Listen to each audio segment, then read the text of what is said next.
Welcome everybody to Motherhood, raw, full but true, and me, your host, Rainbow Goddess. This podcast offers candid portrayals of the reality of mothering in a Western, individualistic, patriarchal culture.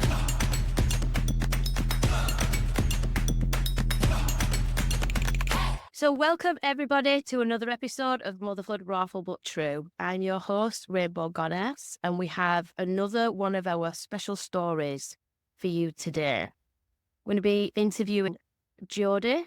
Jodie is a UK-born mama who's now living in New Zealand. Interesting story. She's 39. She had her son 3 years ago. But 7 years ago, she left the UK to go and live in New Zealand. And while she was there, she was working in two worlds. So she had this corporate psychology business where she was going in, working with these industries, trying to change the systems there, bring more heart, and butting against the walls of that in the institutions. And then she was also developing nature-forest connections, so working within that shamanic sensibility in the real world, shall we say, outside of the institution. And these two worlds were working parallel to each other. And then she decided she wanted to become a mama. And she went on a solo journey, facing all of the stuff that comes up when a woman makes that decision to do it on her own, went through a pregnancy on her own, and then when she was birthing a son, there was complications, so she ended up having a cesarean section alone.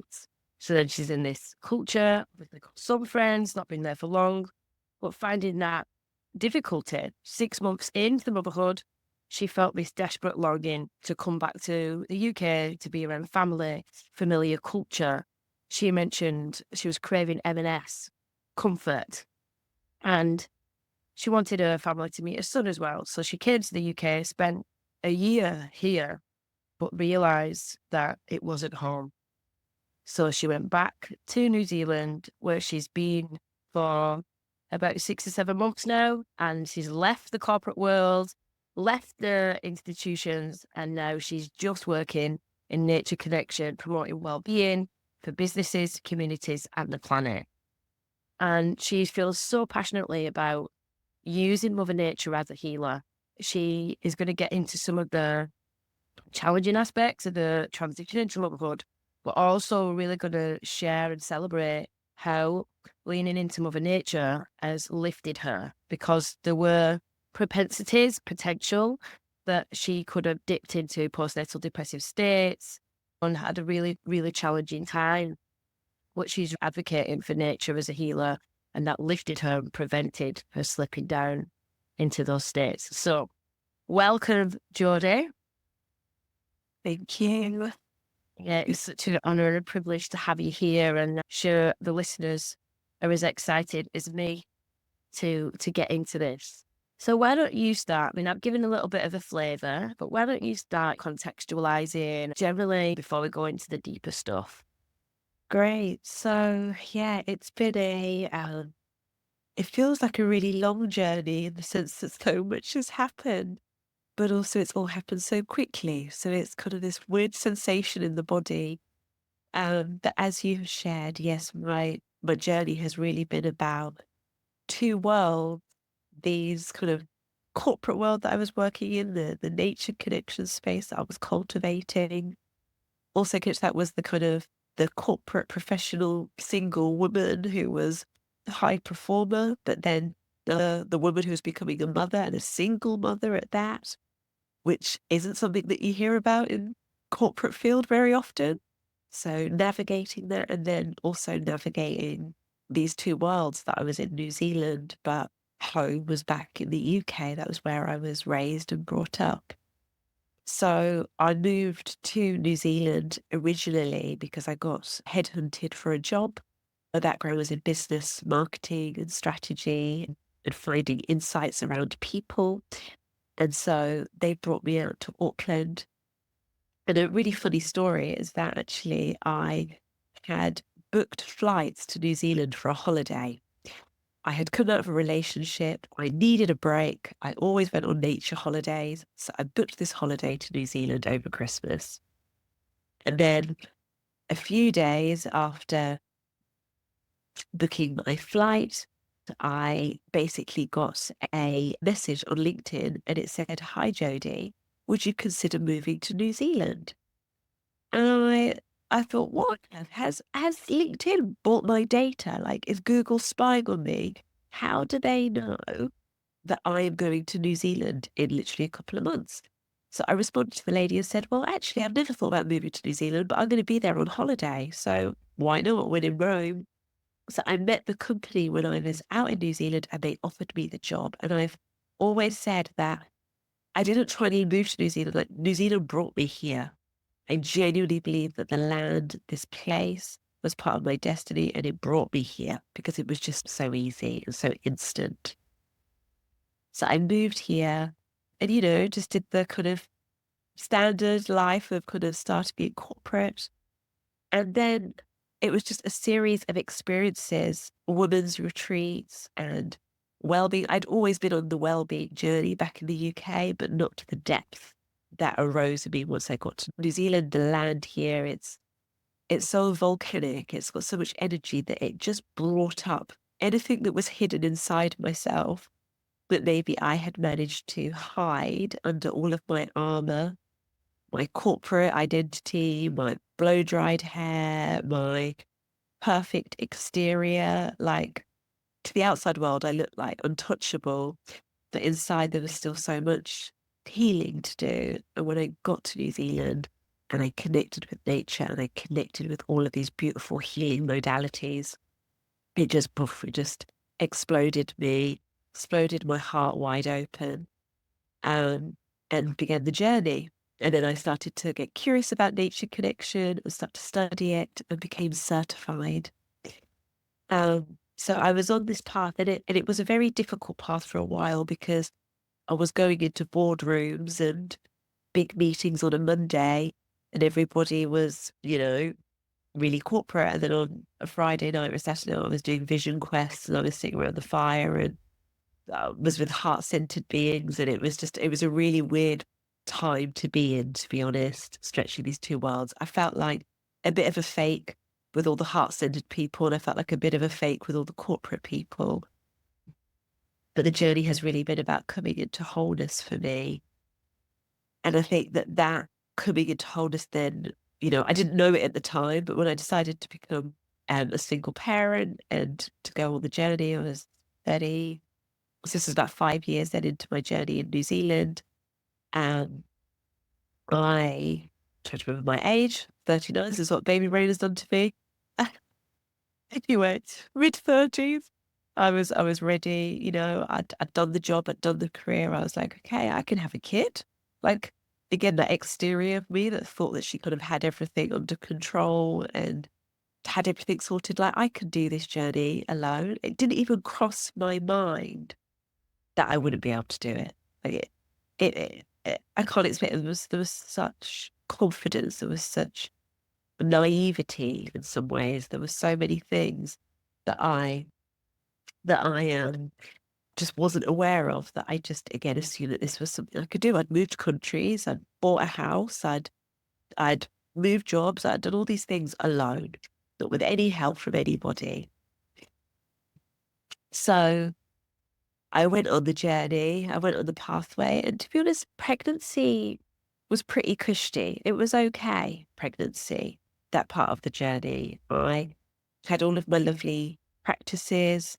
I'm certified in Reiki, so I was giving Reiki to myself. I was certified in nature connection. I was going and bathing on forest walks with my mum. I was doing all the stuff. I still had my corporate job at the time that was affording me to do those things. So I still had that safety blanket that I'd wrapped around myself that at that point I wasn't ready to let go of. Um, and it was all pretty, again, I kind of didn't know what I didn't know. And then it probably started to kick in the vulnerability. Um, well, there was a vulnerability when I decided to move out of my house because I realized that this was too much for me to hold on top of also being pregnant and alone. So I rented out my house and I moved in with some good friends. And that was probably the first thing that was slightly destabilizing.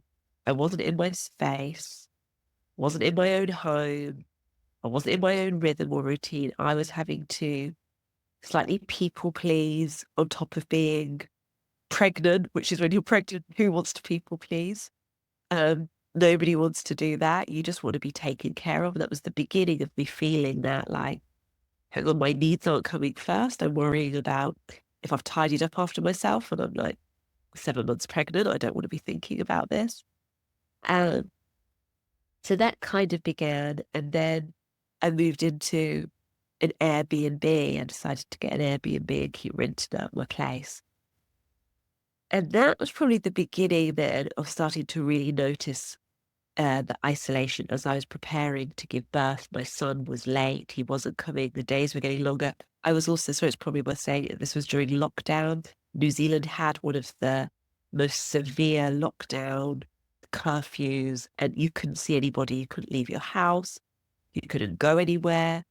It was full shutdown in this country. So I was alone. I was in places that wasn't my own home. I was pregnant. I was waiting for my baby to come.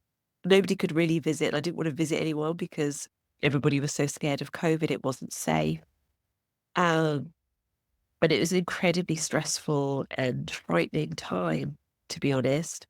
Um, even with people being able to come and visit you, even midwives coming and seeing you and masks and all of that. So then cut to kind of 2 weeks post, I went 2 weeks over. My son was very stubborn. He's very strong-willed, and he showed that from once he was in the womb. Um, I waited and I waited, and then I said, okay, we're going to go in and be induced. And it was a very long, um, difficult process. And I think that was also the first experience I had of surrendering. Really, when I'd done everything perfect, like I'd done the hypnobirthing, I'd done the Reiki, I'd done all the energy work. I ate all the healthy food. I was isolated. I didn't have, much stress in the household, let's say. It was a pretty safe, secure place despite what was going on in the rest of the world. Yet I had all these complications with my birth, and it was kind of like, okay, I'd done everything right, but as we know with birth, like who can predict what's going to happen? So I think that was the first step of kind of going like, oh, wow, okay, there's definitely a surrender that needs to happen. And I went through all the induction methods, and then basically they all failed. And I was alone for a lot of that. I was alone being induced. I was alone, having the balloon. I mean, I literally went through it all, and I look back and knowing what I know now, I 100% know that being alone, actually, that was the biggest thing that was stopping the induction process. I mean, I didn't feel safe. I didn't feel held by anybody in that moment. So my body quite physically couldn't open. It wouldn't open because it didn't know that it was safe to do so. So my son wanted to come out, but my cervix would not open despite doing every mechanical thing possible. My cervix would open. My body couldn't trust. There was nobody to hold me. And so from that point, then I actually asked for a C-section. I said, this has been going on for almost 2 days. I can feel this is going a way that doesn't feel good. Intuitively, I knew it wasn't. And then they agreed to do the C-section. And I have to say the C-section, the actual procedure was very gentle. I had two female doctors I'll never forget, and they were kind of these two beautiful blonde women in their kind of late 30s, and they said a little prayer for me. And everybody in the room was just beautiful. And again, I'd approached birth as like, oh, doctors are bad, surgeons are bad, hypnobirthing. I was so into the natural way. But actually, the people that were making me really safe were these people that I had put this negative identity around. And again, there was another opening for me, like, oh, actually, these people are really, I hear are heart-centered. You're not one or the other. um, so I had my son was born C-section, everything was okay. And then I returned home to my unit again. I was staying alone. The people on the property lived above, and they did come down and drop me some meals and things like that. And they picked me up as well from the birthing centre. But I think this is now then where the beginning of the reality for me, the realization that, well, we're not supposed to do this alone. Even though I have chosen to do it alone, right? So that takes a lot for me to say that. Um, but when you are having to rely on people that you haven't really known that long and you're asking for those bills. I mean, I had a spreadsheet. I made a spreadsheet and I messaged all the friends that I knew and I asked them to tick. I put a list of all the things that I needed that I knew that I would need, like meals and washing and help. And I said to him, and I said, could you please tick if you'd have any availability either on a morning or evening, just to get a sense of who would be around, right? Like I was trying to pull together this, weave together this connection that I needed that. And even in doing that process, it was painful. Like even making a spreadsheet for help was painful because that highlighted the fact that I didn't have it in the first place. So it's an interesting thing when you go through, you go like, I feel great. I've got people ticket, people are generous, people are kind, people want to help where they can. But ultimately, that journey wasn't the one that I perhaps had envisioned. But I probably hadn't thought about it a lot before I embarked on the journey. So, wow, it's very rich this as you're unfolding. There's lots of energy moving around the heart for you in that birthing room where you were there for a couple of days and just really being on your own. I can really feel for you in those moments. Don't think there's many women that are so physically alone during birthing. Some of us have the most awful birthing experiences, but we might have our partner there or our parent or a friend with us to absorb some of it or to witness some of it. So really, yeah, as I'm expressing that, I can feel this well of emotion, empathy for you, just being so on your own. But I can feel the strength that you've gained. And it's almost like being in that corporate world and being so disciplined, so so able to compartmentalize and keep availability of that cognitive executive functioning seems to be like such a support for you in that environment, to a point where you said, right, thank you, midwives. Now I decided I want a C-section.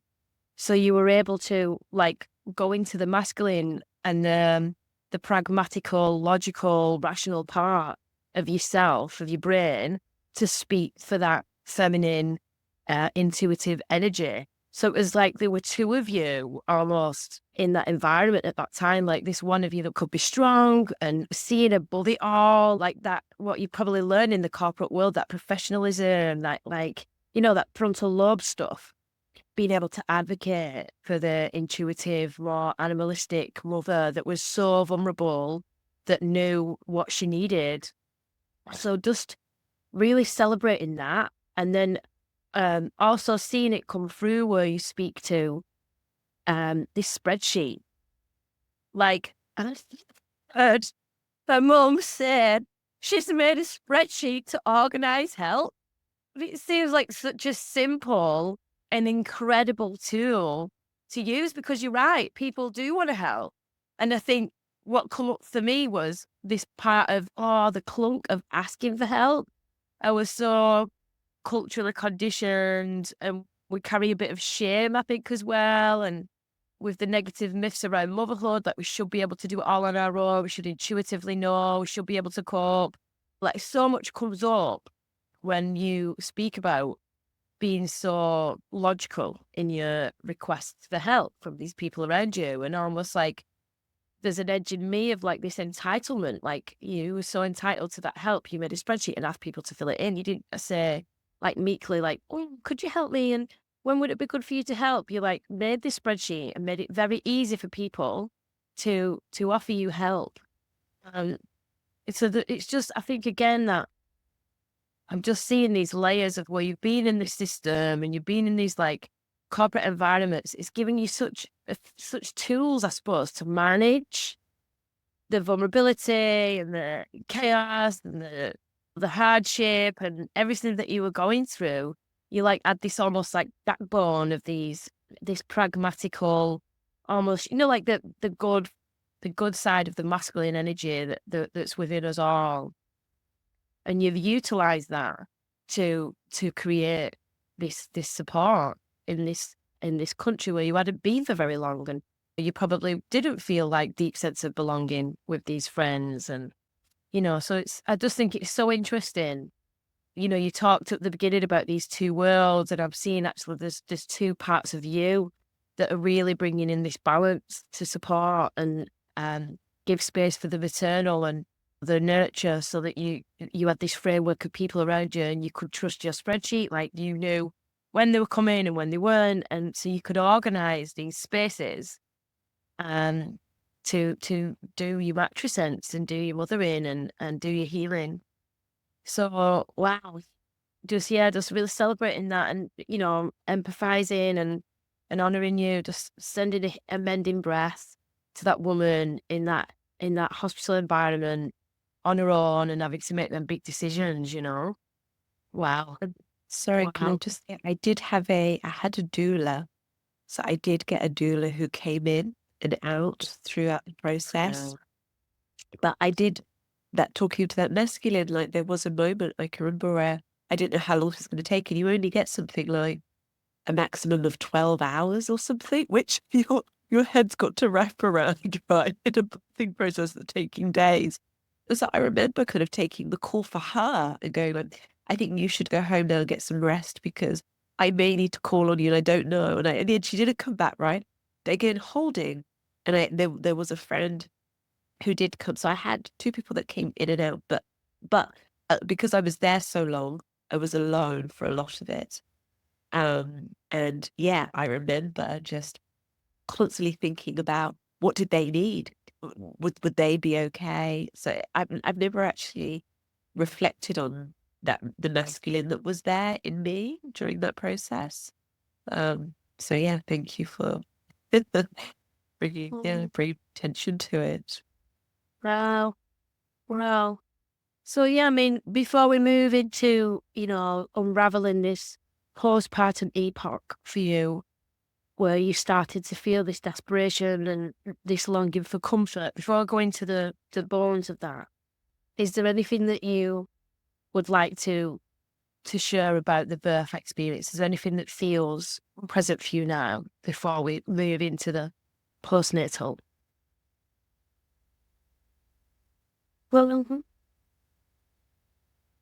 nothing really. I think what I can really just to echo again what I said around going through, the induction process, like going through all of this trying, like forcing the body to behave in a certain way, like they were, but I knew deep down that my body it just wasn't going to respond to these things because I am a deeply sensitive, intuitive person.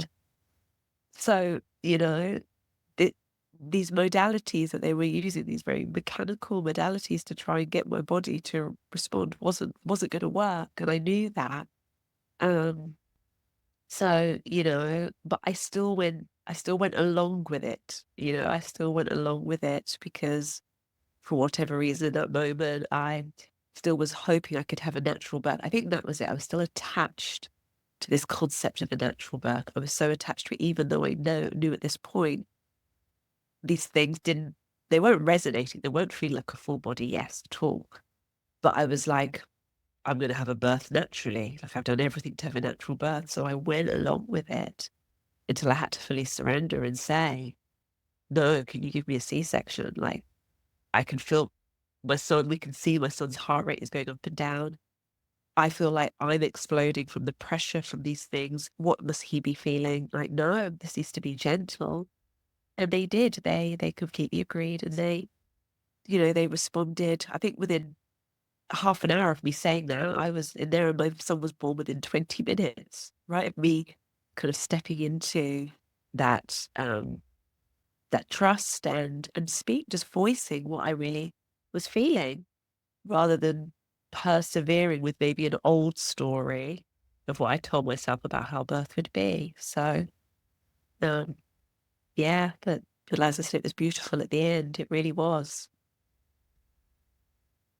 Yeah, thanks for this. I think that, I mean, as I'm hearing you, I'm experiencing my tendency to think that C-sections are bad.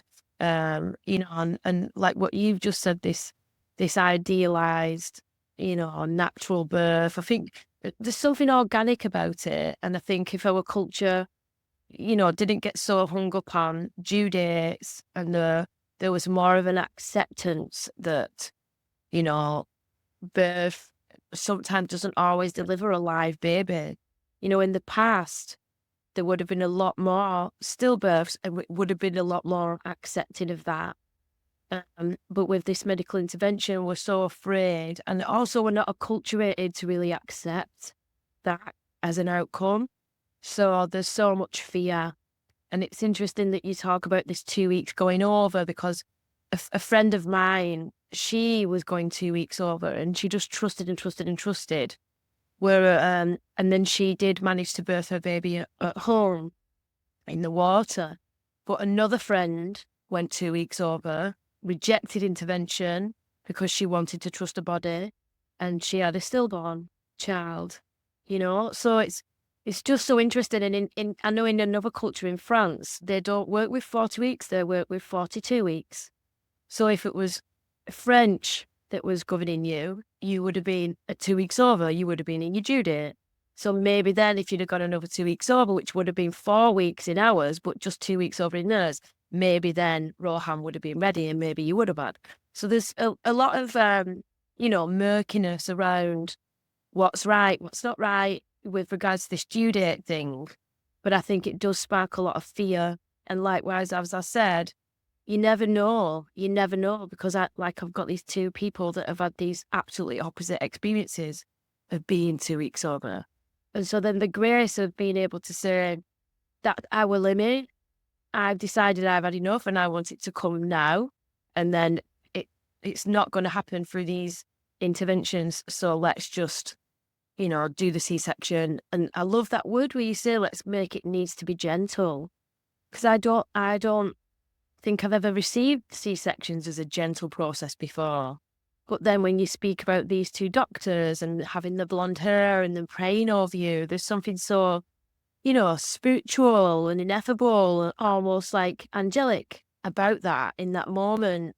So, this pushing, all the fear, letting it all go and it not being an emergency thing, like it does seem like this gentle and spiritual and easy ending to what was probably a really difficult time at the end and all these decisions that you made. So it's just really interesting and I really welcome that, these new perspectives on C-sections because I think there is a lot of stigma around them, a lot of stigma around them and a lot of women feeling like they're a failure if they ended up having a C-section or they're a failure if they choose to have it or a cop-out. I think there is some stigma about it. So I'm really, really glad to hear your experience and really welcoming the shift in me that's happening now as I'm listening and hearing your story.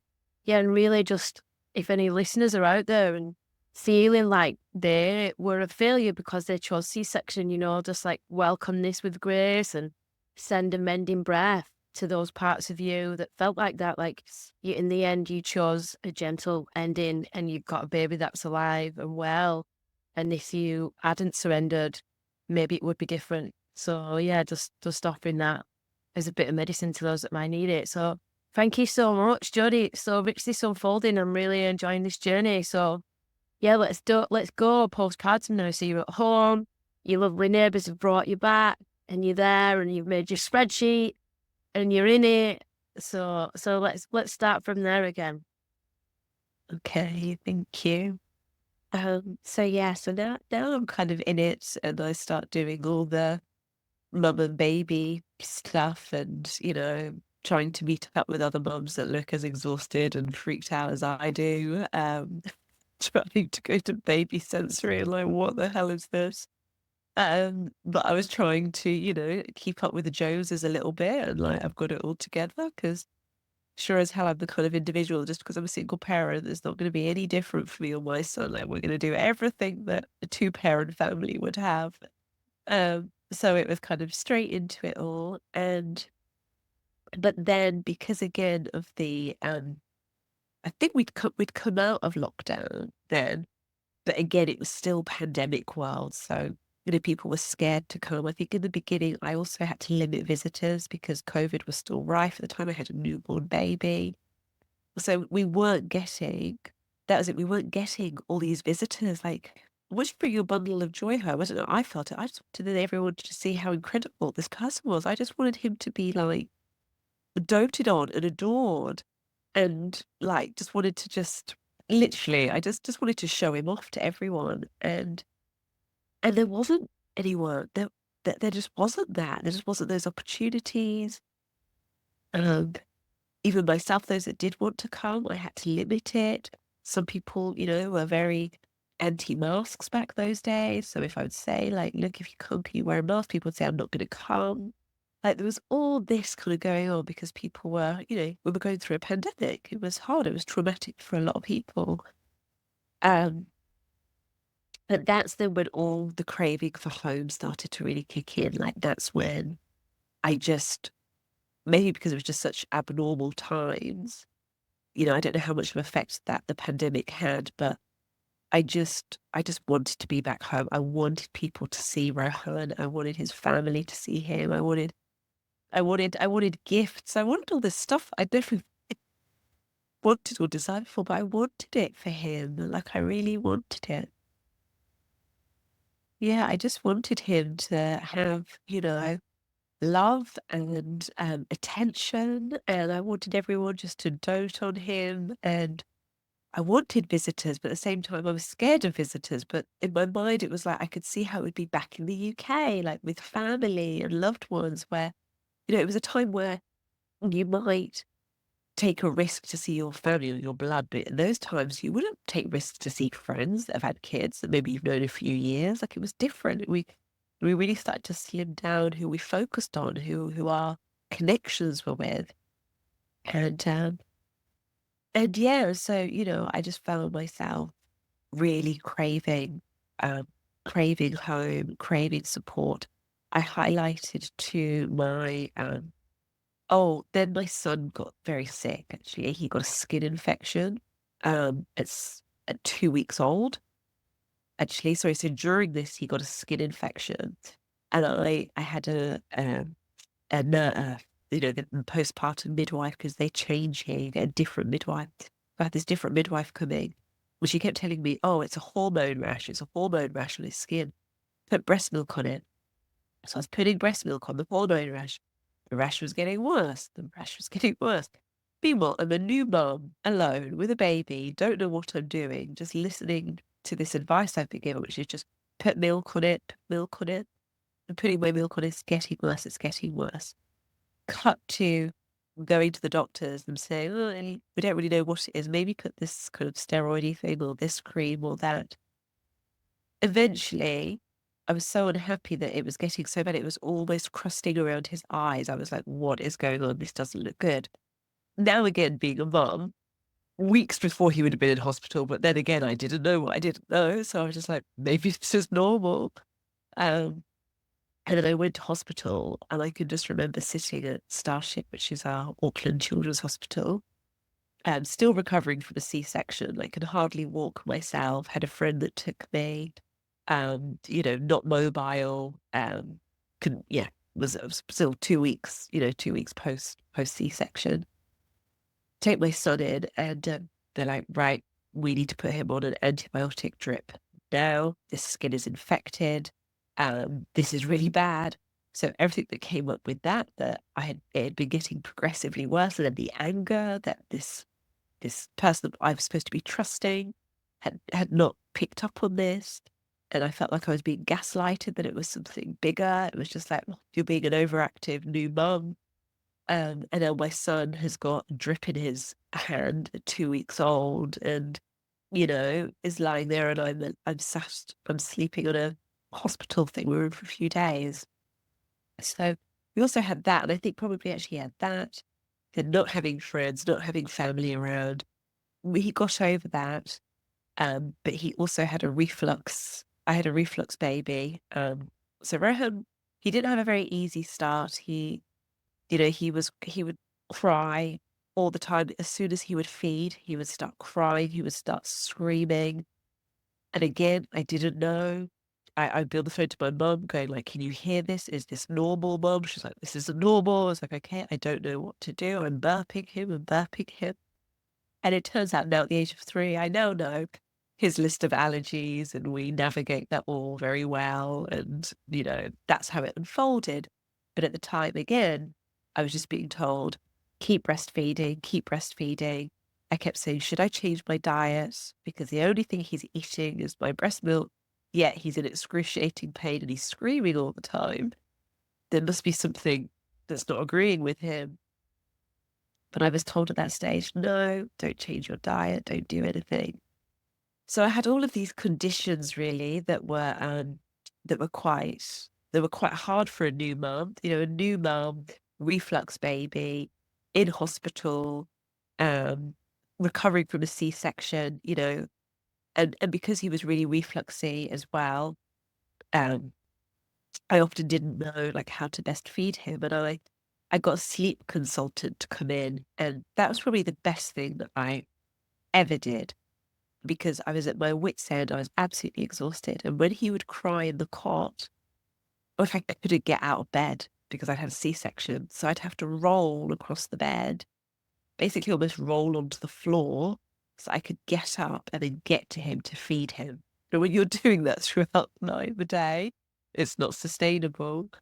So, but I was so scared of co-sleeping because all of the literature and everything that I'd read had been like, it's not safe, it's not safe.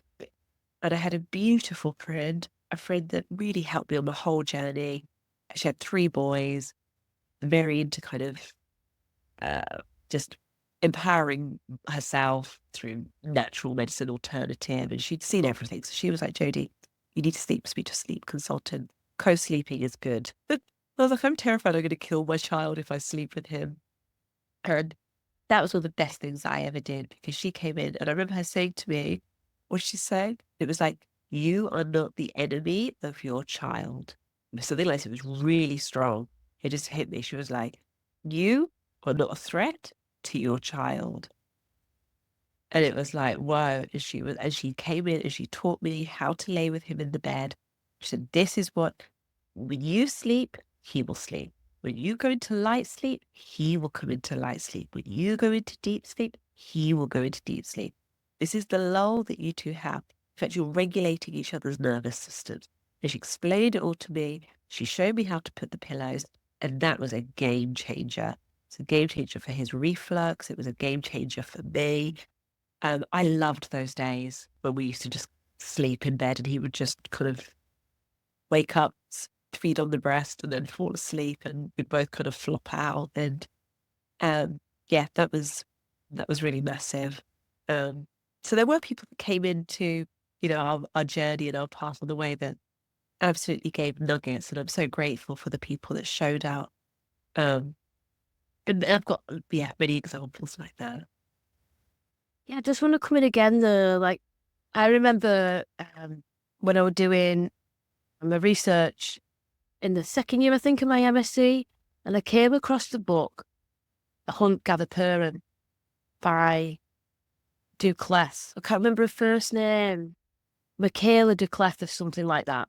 And this was a woman who'd travelled to Indigenous communities with her daughter in tow.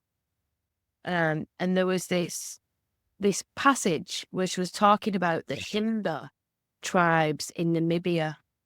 This is the culture that when a woman's ready to conceive a child or feels the call to become a mother, she goes out into nature and she'll listen for the song of the soul of the child. And then she'll come back and she'll sing the song. And then when she's ready to conceive, she teaches it to her partner and they sing the song during conscious conception rituals. And then when she's pregnant, they'll sing it. Then when she's birthing, they go off with the women and birth the child, sing the song to the child. And then they spend the first week after birth in a special sacred hut that's around the sacred ancestral fire. And the elder will come, introduce the baby to the ancestors, and then that woman goes and lives with her mum for a month, one moon. So her mum is with her through the night, teaching her about breastfeeding and just the organic nature in that environment where for generations and generations and generations, all the women have seen is women laying with the babies, where it's so embodied. And then being able to learn that from your own mother, like I'm getting emotional about it now. Like being able to learn that from your own mother, like my mother couldn't teach me about breastfeeding because she was, a mum in the 80s where we were just introducing so much formula. Like she gave me bottles early. I was left to sleep it out early. She'd put rusk in my bottle and I'd fall asleep with a rusk in a bottle, and so this idea of having sleep consultants, it's good because we're getting somewhere, but having these strangers that know how to do these things that are coming in and saying, like what you've just said, you're not a threat to your baby.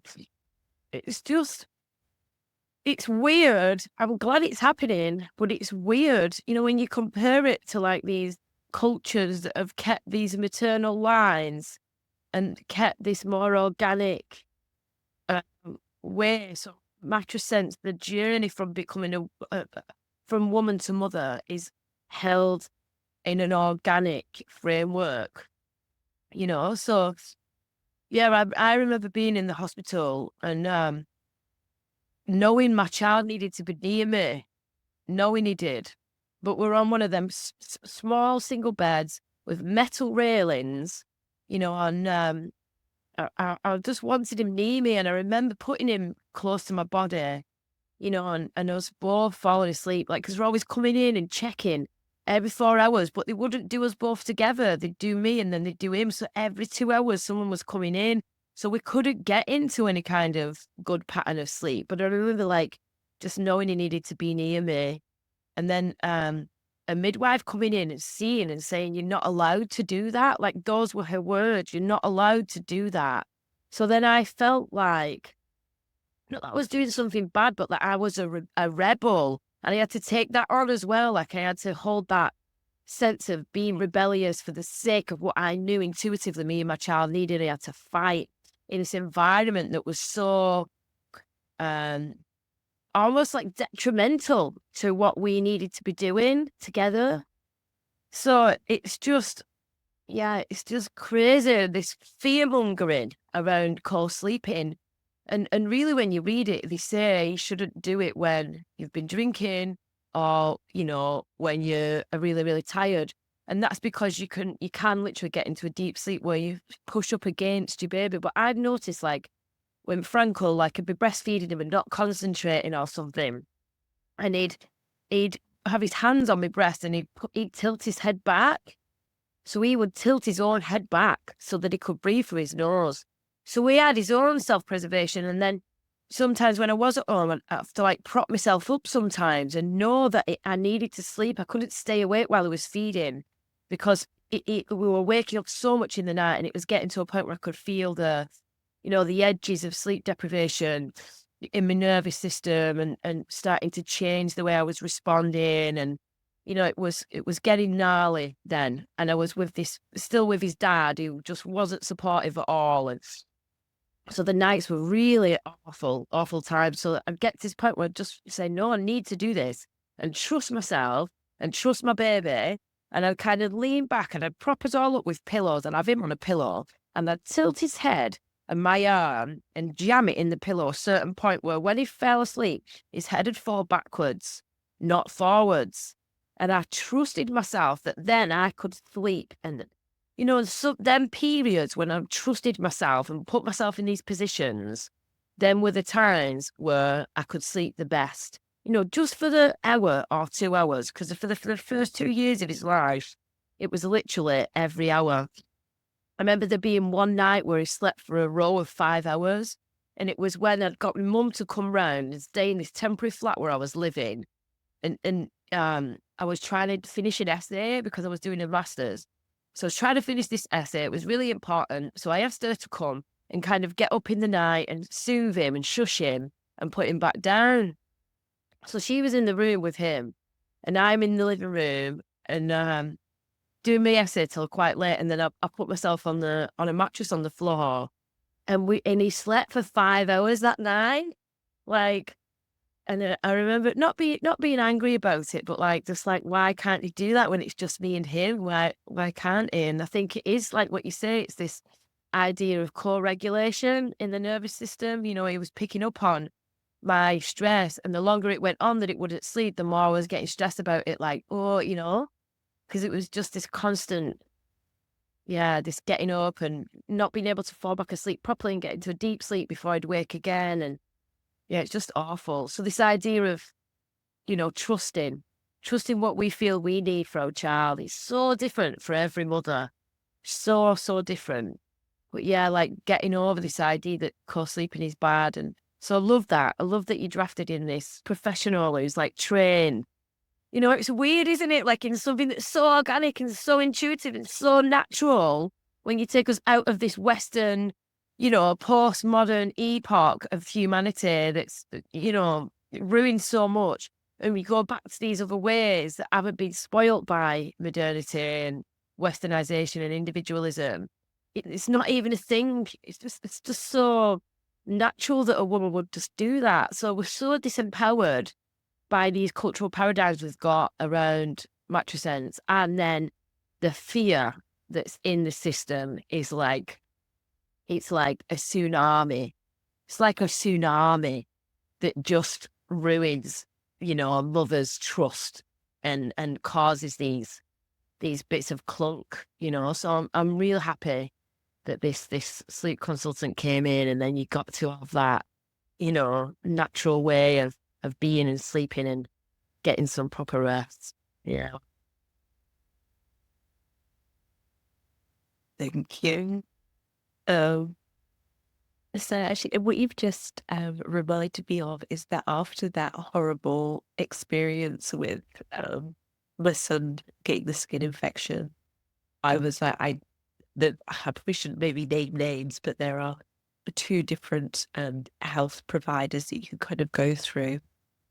And I was with one, and then basically there was another alternative of support that you could get, which is through kind of Tamariki Ora, which is part of the Maori health service. So that is the Maori, that's the indigenous people of New Zealand.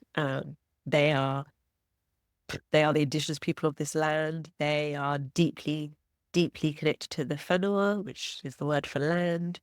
They have so much wisdom, so much connection on a spiritual level and on a physical earth level. And after that experience, I was absolutely, I just, it's not just for Maori, it's predominantly, but you can also apply, for help. And I did, and I had two beautiful Maori women who came and supported me up until I left to New Zealand.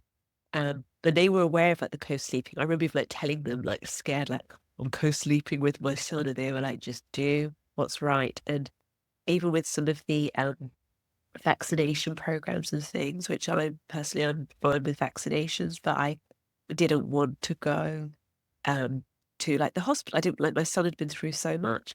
So like they came and kept it at home, and again would like do a little prayer before, more to ease me than my son, but just so that we felt safe and that we were okay. And there was just a lot of hugs and a lot of care and a lot of follow up. And yeah, their support. Again, I was looking for that love. I was looking for that connection at that point. I think that's why I did then actually go on that path, which is different from just the pure Western approach. It just felt I just felt better in their presence. I just did. And maybe that comes from, my father is from Barbados, like I'm mixed race myself. So I hold those two aspects of my own cultural identity. Like I was born and raised in white communities in Britain, but my father is Black from the Caribbean, and our lineage is, Western African, and I have this white lineage too. So I feel safe when there's a bit of both.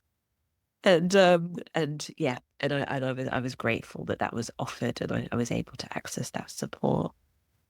So that, yeah, so basically that was then the journey, and then I took the call. I think I remember saying to my mom, like, "Mom, it's really tough, and I feel like," I think my mom said, like, "If you can wait a few months, I can come out." And because then by that point it was okay to fly. Like, this was the time when you still couldn't really fly. You had to get a COVID passport and all this stuff. It was really hard times. Which is like, if you could wait a couple of months, I think I will be able to fly and come into New Zealand. Oh yeah, because we couldn't. New Zealand wouldn't accept visitors. You could only fly into this country if you were a resident. So my mum, no family could even get here if I wanted to. Um, so I really was isolated. Like they couldn't even physically come here. So over saying, you can wait a couple of months or you could come out. I just said, I don't think I will be okay if I stay a few more months, because I'm craving the UK. And so what I probably missed on is like navigating all of that, everything that I was doing basically with my son. I tried to go to these baby sensory things. I tried to do these like baby groups and coffee mornings as a way to break the isolation. But maybe it's my personality or just what I was going through at that time. I just felt even more isolated because I felt like I was around all these other mums that were also frazzled and were also trying to make sense of it all. And what I was really needing was to be held. I was really needing to be nurtured. I wasn't needing to feel like I needed to be on and make connections. And probably it's probably my own internal stuff, like how I'd related to people in the past. I was always showing up with something to share and inspiring others and chatting and smiling. And I just wanted to just be cuddled and have someone take row hand for me for a bit. I didn't want to go and make friends in coffee groups. I just wasn't there. Um, so the forest became, I already had my practices. The forest then became the place where I would go and feel held. I literally would go with my son, and I would go to really wild places. Like, looking back, I would like strap Rohan on my chest, and I would go deep into our forests out in the Waitakeries in the west of Auckland, off track. If we got lost, we would have got lost, if anything had like we were off road. I wasn't going on the kind of gentle walks, but I was going to be in the places where I energetically felt fueled, where I felt held, where I felt deep wonder, where I felt oneness, where my son would also relax because he was refluxy. As soon as he would go to the forest canopy, as soon as he was in there, and I do believe it's because I was regulated, he would also totally come into stillness. He wouldn't be back arching and all of that stuff that goes on with reflux babies. He would just lay on my chest, he would breastfeed, and he'd be on my chest, and we would walk through the forest, and all would be well until we got back home again. And then we were back in that environment. But it really was our place, and it was my place to be. And I didn't feel lonely there or anything like that. Yeah. I wonder if you could describe, because I'm sensing that there were some mystical experiences that happened here, and I can imagine that with everything you were going through, like, I mean, I will go into nature and I'll weep, I'll speak to the nature spirits, I'll tell the trees, I'll let them feel what I'm feeling and really allow myself to emote, and I captured a prayer when I was in the heuristic inquiry of my dissertation. It was about, again, this element of using nature, this park where I grew up. the trees knew me, and I sensed it. Like I've been back to that park a lot as a mother, even though we live in Yorkshire. When I go back to Lancashire and I visit that park, I really feel like the trees, they've watched me grow up. I knew that those trees knew me. They'd seen me. So this awareness that because there was nobody else really that I could deeply share with, because I was quite isolated, I'd go and I'd pour it out. I'd pour it out and I'd use techniques that I'd learned, and I'd connect in with the River Chaw, which is my mother river, where I came into the earth. And so the trees in the river were really pivotal for me. And I remember thinking sometimes when I'm really overwhelmed, I just want to go back to Trolley Park, sit by my mother river, and cry and let her hold me and meditate. So I did have some really beautiful, profound, healing, like mystical experiences where I could sense the consciousness of those trees and the river holding me, turning their attention towards me, like I was sat in a circle of women that offer that depth of listening. And even though they're not doing anything in response, that depth of listening, it absorbs and offers something mending back. So I sense this deep, interconnection, and a communion, a communion. So I'm wondering if you could pick just one of these kinds of happenings and share that mystical experience with us, please. So I think something that you talked about around communion, like there has often been where I will go with Roro and the trees are in, they're kind of in a circular form. So you often notice you go out, like there are trees, and this has happened often with Rohan. So I will kind of plonk us in that circle of those trees because they're already sitting in circle. And I would say that probably something I share less, but what I'm really noticing in my sundown is something that I have felt has opened, and it continues to open with Roro, and it opened very much during pregnancy and in that fourth trimester, is sound. So there's a lot of sharing of song and sound in nature with the trees. So when I'm in that environment, intuitively, I can sense a lullaby. They're like sweet lullabies. And it might come as a hum, it might come as words, but it's very instant, very quick. There's no real having to, so as you try to write down, like, let's write a song about something. There's none of that. It's just shared. It's just shared between. And I think that singing with Rohan in the forest, and that's probably why I would go to these places where I knew nobody would find us. Nobody would see us, because then there was just total full expression and safety.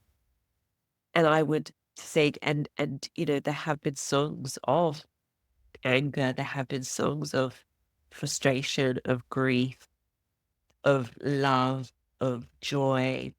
Sometimes they are just sounds. But again, it's like with the frost, like with your child, like you don't have to hide any aspects of yourself, and they witness you in that. And so throughout, I'm not really, it's hard for me to actually right now, I'm supposed to think of like one book, because it feels like there were so many and it was kind of this constant. But there's just been a constant exchange of song to me, to the forest, to my son, to the forest, to me, like kind of back and forth between the three of us. And to the point now, my son's 3, and when he goes into the forest, he does nothing but sing. In fact, he does nothing but sing all day. I picked him up from nursery today, and they said, Rohan just kept telling us to put the radio on so he can sing songs. And I know it's because he's been singing in the forest with me since he was born. I know. I know that's why. So yeah, yeah. And there was another experience, which is kind of a bit interesting, where we went to a place called Piha. I went and stayed there for 2 nights with Rohan again, as you do. Just got a C-section, just book a place for 2 nights randomly and pack the car and pack all the stuff. I was like, right, I need to go and be in the forest. So I booked as a little, they're called batches here. I booked me and Rohan a little batch on our own in the forest. And where we were staying was full of these beautiful grandmother punity trees, which is a very heart-centered, heart-healing, divine feminine aspect of this tree. Some people feel that. I certainly feel that myself. And they had actually hung like the two ropes and like a little swing. There was like a little makeshift swing in this tree at the batch where we were staying. And that was, it gives me shivers now. Like, I just remember just putting him on my lap and just, I was almost holding him with his back against me. So he was looking out too, even though he was tiny. I think I've got a photo of this. He was looking out and I was holding him. And I was swinging in the tree and he was swinging on me and the tree's branch was swinging. And so the three of us were basically swinging together. And it was just, it was just absolutely beautiful. It was just absolutely beautiful to be swinging in the arms of the divine mother nature. Yeah. Yeah. Wow. Wow. Yeah, I just can really sense the peace. And like that feeling of the mother coming around. Something in the work that I do with men, you know, a lot of them are over 40, you know, white Western men, and they come for these healing experiences. And a part of the journey is I embody their mother, not their mother, but the mother that offers the holding, the nurturing. And I think becoming a mother made me realize how important that is. Um, so as mothers, what you're saying, what you're speaking to is this fundamental need. Like, well, with children, we really need the mother. And then when we become mothers, we really need the mother again. That holding. So I get you when you say, you know, these groups, they cost a lot. Energetically, cost a lot to get out of the house, but we're searching so much for something. Like the shared experience is really important. So motherhood has a lot of meanings. First is the journey, you know, the raising of children, the woman's experience of being a mother to her child, it's motherhood, right? The journey from woman to mother for the woman is matrescence, but the offering, the experience of maternal work, that's motherhood. And then there's the second, which is the institution of motherhood. So in a Western patriarchal economic environment, motherhood is institution because we offer care in the home. We raise the next generation of workforce to feed back into the economy, and we do it for free, and we do it without asking for a lot. And culture doesn't offer us a lot either, you know, so it's a commodity. Motherhood is a commodity that is very, very cheap for the Western government, but that offers so much in what motherhood does. But then I invented a third meaning of motherhood. So we've got women, spiritual but religious women, or even, you know, religious women might call it this, or, you know, I think secular humanist women perhaps haven't got there yet, but this sisterhood that we have, when we're around other women that have got this deeper awareness of self, they're interested in personal development, they're interested in, you know, growing their awareness about cultural, economic, environmental issues. And it's like the experience and evolution of like lateral transcendence. So some people have this transcendental spirituality where spirit is above and around. But for women, it's lateral transcendence where we're coming to being into relation with community, with the earth, with issues, and understanding, you know, importance of holding for the next generation. So when women who are a part of this, like sisterhood, maybe sister circles, you call it, women's work, you know, embracing this more evolved kind of woman archetype of this day and age, we have a sisterhood. So it's other women around us that have got the same values, that understand the process, that life is a process. So we can speak to them more authentically. We can talk a lot more about emotion. We can move through emotional processes being held without being pathologized or shut down or, mollycoddle. We're empowered in our sisterhood to be more and more and more of ourselves and to evolve more and more of ourselves. But when you're in a sisterhood of women that haven't gone through matrescence, then there's something lacking there. And this came out in my research. So we're wanting the sisterhood, but we want in a sisterhood of mothers. So we want this third meaning of we want a motherhood as in a sisterhood of mothers. So this third way of interpreting motherhood is that, we need this depth. We need this depth of being able to relate. So we need women around us that are in this matricentric experience, this matricentric unfolding, but that can also offer that depth that we got from the sisterhood in the sister circles. And I found myself feeling very ostracized, feeling like the odd one out because I was going through a lot and I wasn't getting that depth. And when you mentioned earlier, baby sensory and these groups, they're child-centric. So they don't offer anything to the mother that's going through matrescence, which is, so much more of a priority for me than socializing young babies. Like what I realize now is young babies, they need the mother more than anything. They need mothering. And so I really love what you were speaking to about you just didn't have the energy for that to go and be around making these more superficial friendships. You don't know these women enough to open up and share the depth. So you didn't really get that hold in or that space to process either. And so I'm not surprised that you stopped going. I stopped going to them as well. And I really get what you're saying, that you needed mothering again. So as a mother going through this phase, this epoch of really early infancy, really early days of matrescence, you need that holding that can help you regulate your nervous system, that can help you to endure and to keep showing up. And, for this child that you're having to do so much mother work with, and such self-sacrifice, isn't it, in that early infancy period. So yeah, I can really feel it, that sense of needing to be held, needing the mother. And then I think again, when we come to like the close of our life, like my grandma, she's 88, she's had she broke a hip.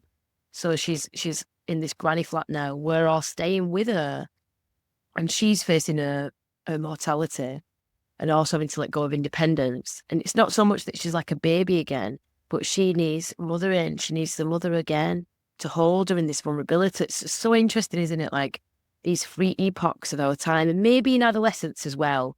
But I think it's not just mothering what we need in adolescence. I think we also need the patriarch, or like that energy that's like directive and grounded and can help with discipline. And, not to say that kids are bad. I don't mean discipline in that way, like they're unruly, but to help them to become more disciplined in themselves, so that when they transition into adulthood, they've got this strong sense of self and sense of holding, which is what was really supportive for you when you was in that vulnerable birthing time where you could say those things, be that like masculine energy for yourself. So it's just really interesting like that. Like, yeah, mother us when we're babies, mother us when we're mothers, mother us when we're dying. Like, but there's this lack of the good mother in culture. I think it's been acculturated out of us through the patriarchal epoch. And so we're reclaiming it now. And I think it's interesting, like this wave of matricentric feminism is coming up. We're understanding what matrescence is, we're really turning our attention to focus on the needs of the mother. And then I think once we've got over that, then we'll start to really see some shifts in the collective, balancing these two archetypes that we really need, like healthy good mother, healthy good father. So our collective consciousness to come in more balance. And then these threads that come, like when you go over the hill, like there's research that talks about women having these deeper connections to the earth. Like it is in itself a massive period of spiritual growth where we descend into the body, we start to understand the needs of children, and then we turn our attention to the earth, I think, a little bit more than we ever have before as well. And this is a real phenomena that spiritual but not religious women experience when they become mothers. like this even bigger lateral transcendence, this even bigger awareness of the environment, and also wanting to bring our children into that relationship with the earth as well. So that becomes a part of it. So yeah, it's just beautiful, rich what it's inspiring, this vision of you.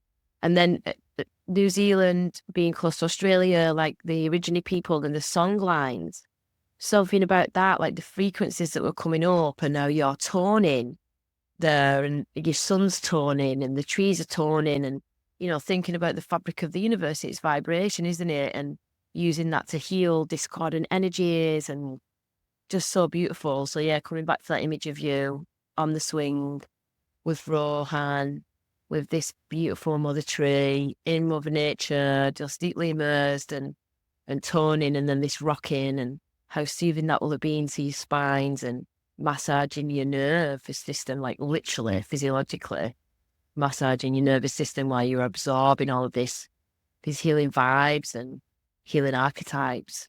Yeah, just so beautiful, so profound. Thank you for that inspiration and that vision. Thank you. It's funny as well that you touched on Australia, because that's where I did my practicum and final training to become a certified guide. And it was in New South Wales. And it's also the place, I've never actually shared this, it's also the place where I first had my experience of song in the forest. And I've never actually made that connection with the song lines. And I definitely need to look into it, because it was the first time in my life where I drove off, just a quick side note, I drove off after my practicum. I had like extra 2-3 days there. Again, I was still at this point stretching corporate businesswoman and doing my nature connection stuff outside of that. But I finished the practicum, we finished that certification. I had 2 days and I hired a car, and I did like intuitive driving, as you do, just like following where does my body want to go in the car. I had no idea where I was going, didn't know. Was just following where the trees looked nice, and I was very heart opened. I mean, we'd been there for a week, connecting with nature, seeing to the, well, not seeing, for example, like speaking to our trees, really cultivating deep connection to earth. And I stopped at the top of this hill, and I remember I stopped because I'd never seen trees like it. The trees were very short, but they were all kind of like I still don't know what trees they were. They were like kind of bandy, as if the wind had kind of, it was like old people, like they'd all kind of like squatted down because it was too windy. Like the trees almost looked like that. And all the shadows of these kind of curly whirly shapes just got my attention. And so I just pulled the car over. I just fully started walking through these trees, like again, aimlessly. I didn't know where I was going, but I was just walking through this forest and these trees. That was the first time that I fully got this song from this place, from these trees, from this land, from that land. It was the song from that land, and it just came through me. And till this day, it is actually my medicine song. I sing it to myself whenever I need anything, to be honest. I sing it. It's always there ever since that experience that was years and years ago. It was such a profound experience, and it was one of those where, even though it was like, what is happening? My mind, it was bigger than my mind. That even my mind wanted to jump in and was like, what? But it just couldn't. It was just like, be quiet, mind. I mean, it was so put back in its place. The heart was so open. The song was just flowing through me that yeah. So I was really grateful that I had this connection. I had these practices that then, as you just spoke to, and I've never heard it put in that way, but then, yeah, I got to really then fit into that, deepen into that, put my roots into it. I think I was still slightly superficial with it until it became my lifeline with Rohan. Like I had no other choice but to go deep. Um, and yeah, and that kind of held us. And then we moved, and then I've maybe talked, we moved back to the UK. So yeah, so Jodie, this is so amazing, so rich. But I'm honoring that you're in New Zealand, you're in the future. It's like 11 o'clock in the morning here, but it's really late there. You've got a 3-year-old to get up with in the morning. So, we're still in New Zealand, and your journey, we haven't got to the UK yet, where you came back to the UK to introduce your son to your family. So I'm just wanting to, really give you permission now, if you want to be more succinct, and I'm sure the listeners will completely understand. So I came back to the UK with my son, made the decision to come back, came back, had time with family. It was wonderful. It was what I needed in that moment. He got the love, he got the attention, he got the connection, he got to know who his family was, which was a big thing for me. And documenting that so that when he was older, he would have photos with his family, not as a 6 or 7 year old, but as a baby. I wanted him to have photos in his grandmother's arms, in his uncle and auntie's arms. So we got that. He got that time. He got that connection. And also importantly, they got that. Like they got to know him as a baby. They got to hold those stories for them as well. I wasn't just holding all the stories to myself. That kind of almost felt kind of selfish. So I was happy that we had that time. But as you do, kind of going back to a place that I also then fell into kind of a bit of old conditioning. So I, went and contacted old colleagues and tried to find a job because, I got made redundant from my job in New Zealand whilst we were in the UK. So on mat leave, made redundant, having been a high performer, always a high achiever, and now I've been made redundant, now I've become a mother, right? So this is another thing that's come up for me now, like, whoa, it is really real what they say about how hard motherhood is. I'm not untouchable. I am, surrender and vulnerability. So I decided, okay, I'm going to stay in the UK for a good few years, um, time with family, and I'll get a job. And so I got a job in business psychology, did some very beautiful little nature connection things on the side. Whilst I was doing that to kind of top me up, to fuel me, put my son into nursery 4 days a week because that's expected. So he was going 9 to 6. I was paying for a house. I was paying all my bills. I was topping up my house in New Zealand. I mean, I was energetically maxed. I was holding everything. Um, and we weren't getting, after the initial honeymoon period came, and we got into life, I realized that I was basically working, not really seeing my child now for 4 days a week. I was working in a really high, stressful job. I was working with psychologists who I thought if I got this job, I'd be surrounded by people who they understand the human mind. So surely it's going to be easy. I'd always worked more corporate, applied psychology, but now I was working for a psychology firm. So I thought this will be softer. They will be more intuitive, etc. But it was quite the opposite. My experience, I found I was with people that were incredibly heady in the business that I was working in. And I'd gone through so much personal development work, so much internal work, and so much well-being work. And I was working with these people in a high-paced consultancy who, put back-to-back Zoom meetings in from like 9 till 6 and thought that that was okay. And, were cross if I was 10 minutes late, where they knew I was a single mother and I had a child. And they get sick in nursery for the first, what feels like eternity, but like the first year. And I was with all these people and I realized, oh, actually, I thought I wanted to be around people that understand the mind. Actually, I want to be around people that understand the heart. And this isn't my working environment. This isn't my place of being anymore. This was almost like my last shot at it, but it wasn't anymore who I was. I wasn't that corporate mindset anymore. I wasn't mind over matter. It just wasn't me. And so I was propping up myself, like I said. I did some beautiful vision quest and fire quest in the Calder Valley with both people I'm sure you'll know. So beautiful, Live Wild, and all of the people out there doing all of their work. So I was doing that at any opportunity I got and getting bits of childcare. Um, and and it and and I basically what happened though was that I still felt pretty much like I'd been back in New Zealand. I still felt isolated. I felt stuck in the same paradigm, working in corporate, trying to be heart-centered with new people again, making new friends with people I didn't know for longer than 2 minutes. Then the family, I stopped seeing them more than at birthdays or holidays. And I just started finding ourselves falling back into what I thought was what I was leaving New Zealand for. And all the things that I thought that I wanted and craved once I got to the UK and I had my M&S sandwich and I'd gone to Boots and bought everything under the sun that you can put into a basket. After that novelty had worn off, I realised this this place and me, we don't marry up anymore. That was just my experience. Like, it was just, what was it? Actually, it was the nature, because I was doing nature connection practices, but actually they still weren't for me. They weren't they weren't rejuvenating me. It wasn't hitting me in here because I still had this pull back to New Zealand. And everyone would say to me, "You always talk about New Zealand. You always talk about the land in New Zealand. You always talk about plants in New Zealand. Jodie, you light up when you talk about the nature of New Zealand."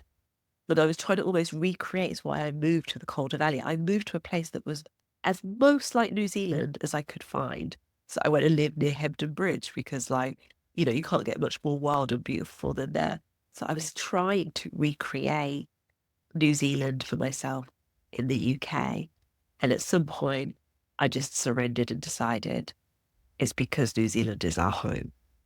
It is calling me back. That land pulled me there in the beginning and it's pulling me back. And I had to go through this now. I had to come back. I had to let go of work. I had to see family so I could also say goodbye. I had to say hello to say goodbye. I needed to come back. But I need to start our life now. Like, I need to start our life. I need to step into my work. I need to step into my soul work. I need to be in my land. I need to be in my home. I need to start our life. And so many things could have happened in between then that made it possible for us to come back. And we came back. And since we've been back, I feel more me every single day. I even feel like I look more like me. I feel like my energy is shifted. And don't get me wrong, it's not been easy coming back, like resetting up. Business is really slow. I'm trying to establish nature connection as a foreigner still in a local town. I'm still having to make new friends. Like, I'm going through it all again, but I know this is exactly where we're meant to be. I know this is the land where I birthed my son. There's a reason why he chose to be born here, and I do believe that he chose to come. He chose this land for his land. There's a reason why I came here to birth him, and this is our place. This is where we're meant to be. And so, yeah, there's a deep sense of peace actually around there, and there's been lots of beautiful happenings since I've come back. Yeah, lots of beautiful happenings, and I've fully stepped into my work, and I've started my business, and I guide walks and doing all of these things, and and I've also actually, to what you were talking to around sisterhood, I did a sister circle facilitation, and I started inviting women together to come to my home, using this as a place for all that connection that I was seeking that I wasn't getting, connecting to Mother Earth, and then we connect to each other. Um, and it just it just feels great, and I'm poorer than I've ever been. I have absolutely no safety net. I have minimal savings. I don't know each month quite how we're gonna get through, but I know that there's no other way than this way, and I wouldn't go back to corporate if you paid me, even if and there are big decisions, there are things that we can't buy, there are places we can't go, but I'm absolutely committed to this path. I'm absolutely committed to my son growing up in this life. He goes to kindy now only 10 hours a week. He goes for like 5 hours on one day and 5 hours the rest of the time. He's got me as mum. um, and yeah, and it's kind of started flowing, and yeah, and I'm happy, and it's just the beginning. To be honest, that was a big long journey to come back to the beginning, which is the end, which is the beginning. Yeah. Wow, Jodie. So inspiring to hear you, drop in this safety net of the corporate work. I think there's so many people out there that can relate to that, and I I personally relate to that as well. Like I really want to do a PhD and map the transpersonal dimensions of Matrescence. I want to make a model that can feed into psychological literature, that can feed into midwifery industry, that can feed into the NHS, and anywhere that is kind of learning about women's development and in schools, like we need to understand this. I feel like that's a part of my soul quest to do a PhD, and my son's just gone to school, and I've always done bits of work, with regards to facilitating groups, workshops, talks, and there's this pull sometimes, like, my life would be easier if I did get some sort of part-time job in the system. It would be easier, but it's not soul work. It's not sacred livelihood. Like Rosemary Anderson, she's a researcher that develops transpersonal, transformative research methods. She coined this term, sacred livelihood. We're stepping into service as well. We're at the time of prophecy. The white buffalo's been born. The eagle and the condor have been flying together. This is happening in our lifetime. And so we're responding. If it wasn't enough that we're just raising kids, we're responding to the needs of our time, the needs of our collective consciousness, the needs of the next phase of our evolution as a humanity. And we're responding to the needs of our Mother Earth as well with our work. And so many of us are, sacrificing security, financial security, to be able to follow these paths. And it takes courage to stand in it and to trust some greater universal intelligence, like the great mother spirit has really got our back. Like, it's going to be all right. We're not going to end up destitute and homeless. And we're going to be able to really manifest these dream lives that we've got for ourselves and our children, which are based on serving these callings and serving what our humanity needs.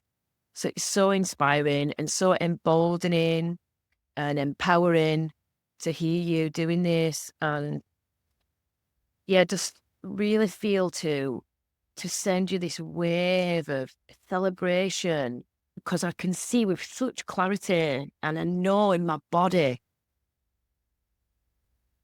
or what you're doing.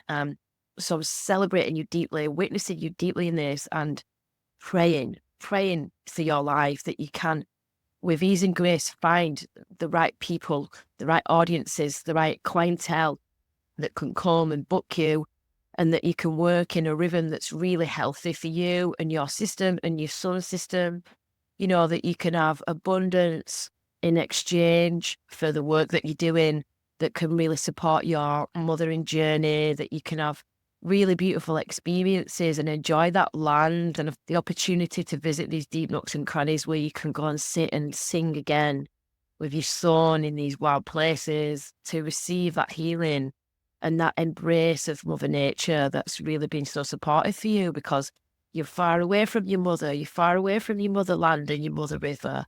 Yeah, praying that you can have those opportunities, not just to help other people in your sacred livelihood to connect, but that you can have that time out to go and connect with your beautiful boy and help him feel it, and for yourself to be held deeply, deeply more and more by this energy, that, the archetype of Mother Nature, and really feel her healing you and holding you and empowering you, giving you that endurance so that you can come back to the sacred livelihood, so you can come back to the mother work. And yeah, praying for some really good connections with friendships so that you could have that motherhood, these women that are coming that you're offering to serve again, like being the one that holds, like, I do that. I feel there's something missing in my life and I can't find it, so I make it. And I get what I need in a sense, but I'm still the holder. So praying that, some organic friendships can emerge where it doesn't have to be you just holding, but that you can go off and have these deep nurturing connections, and maybe even a partner some sort of life companion where you can have that intimacy and really be touched deeply, because that's another layer of relationship, isn't it? Like we get intimacy with the kid, we get intimacy with our friends, but then there's that overlonging, like our women's bodies, we're built for pleasure and to receive pleasure and honoring, so yeah, weaving that in as well as a little gold dust on the top of this big prayer for your life, that can step in and that you can have that abundance as well in that place. Thank you so much. That was beautiful. That was so beautiful and so felt. It really felt. And I want to just share that I've met a partner as well. This is New Zealand. Yay! And like divine masculine. Amazing. Yeah, yeah. Just seems to have yeah. So, but there was one thing I did want to share, which I don't know if it would work now, but there is, I co-created a workshop a few weeks ago, and there was a, invitation we did connecting to Mother Earth, and there was a little song, and it's like 4 lines, but it's something that came, and I sing it with Rohan, and it's his favorite song at the moment. I thought maybe I could share it back. I don't know if you want, I don't know where it would fit, but it could have been quite nice. I won't sing it, I'll just say the words, but it felt quite Please, touching. please sing it. Yeah. I would love that if you would. Please, please sing it for us. Thank you. Okay, so recently I co-created a little workshop, and this was a song that came through from Mother Earth, and it says, the song goes like this. What can I do for you today? Stay close, child. You were born free and wild, but now lay your head on my aching chest. Stay close, child. What could I do for you today? Stay close, child. You were born free and wild. Now lay your head on my aching chest. Stay close, child. And my son and I love to sing that, and he just cuts in with child every so often. But it felt very fitting to sing to my son also. Wow, thank you so much. Oh, it's so beautiful. So beautiful. There's something so poignant and magnificently magical about the mother singing to the children. And I think we're just touching on the meaning of this when we think about the psychedelic renaissance and the Icaros, so the medicine songs that come through from these plant medicines, they're a direct communion. It's like Mother Nature singing her lullabies to the children through the medicinal plant. And then the mothers singing the lullabies to the children, like that for me was the epitome of shamanic medicine and magic, being able to, find these lullabies and make them unique to my own son. And that medicine that the Himba women do, the song of the child, so the mother can sing it song. There's these quantum signatures, like the spirits. These songs are spirits. And so through your connection to these lands where these song lines are, this like lineage of that way of doing earth magic, I think you're doing such an amazing job of bringing the lullabies of Mother Nature to the children of the earth through this work that you're doing now. And I just really love how, Rohan's got you as his mama. He's a very lucky little boy, very, very lucky little boy to have you pledging so much of yourself to enrich his connection, and the people that come, to receive the gifts of your work as well. Like, they're so blessed. So I'm so happy that you've got this man that's come in. Love that. You deserve it. So glad that you're getting your sisterhood around you, and, just so pleased, so happy for you that you're thriving and that you've overcome and that matrescence is getting easier for you now. And yeah, just really championing you, Jodie. And I'm so grateful for this experience. I've got so much from this personally. I know the listeners are going to get so much from this personally, and all of them as well. Just honoring you, celebrating you, and really championing you on. Yeah, yeah. Blessed be, blessed be. So I feel like we've come to such a beautiful and sweet natural conclusion there. Is there anything else that you feel's unfinished? Any other tiny bits that you want to offer before we finish this beautiful journey?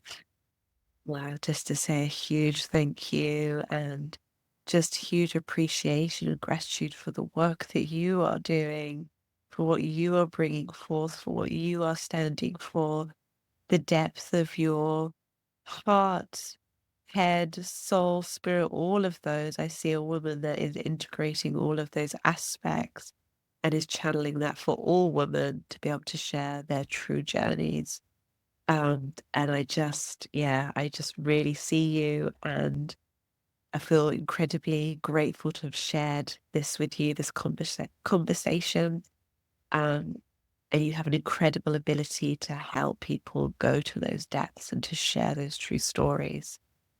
So just acknowledging and gratitude for you. Thank you. So beautiful. Thank you so much. I just received that so deeply. Bless you, Jodie. Bless your son, bless your life, bless you, listeners. So grateful. What a journey.